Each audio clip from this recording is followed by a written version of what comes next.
in early February 2026. The villages of Waro and Nuku in Kwara State became the center of a horrific massacre that claimed more than 160 lives. The tragedy was not random. It was a punishment for a community that dared to say no. Weeks before the violence, an extremist group later identified by officials as a faction of Boko Harams, and a letter to the traditional leader of Waro, Umar Bio Salihu. The message was clear. The militants demanded to enter the village to preach their radical version of Islam, and insisted the residents renounce the Nigerian constitution. The community, predominantly Muslim, flatly refused, stating that the group's teachings were a perversion of the Quran. The punishment arrived on Tuesday, February 3rd, at 5 p.m. As farmers returned from their fields, over 100 armed men in army fatigues descended on motorbikes.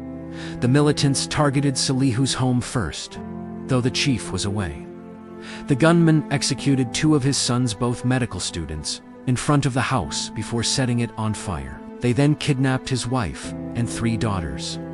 In a particularly cruel tactic, the attackers entered a local mosque and broadcast a fake call to prayer.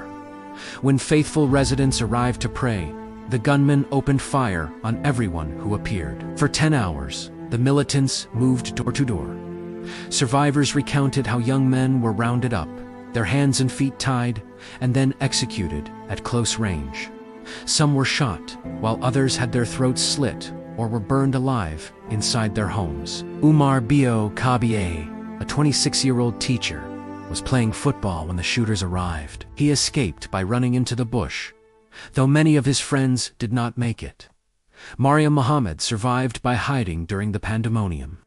At dawn, when she didn't hear her husband's usual voice performing the call to prayer, she began a desperate search. She eventually found his body among the smoldering ruins of the village. By the time the military arrived the following morning, the attackers had vanished into the forests of Kainji Lake National Park. Residents spent the following days in a grim task, digging mass graves until they were too exhausted to continue. This incident is now cited by human rights groups like Amnesty International as a stunning security failure, as the community had warned authorities about the threat weeks in advance.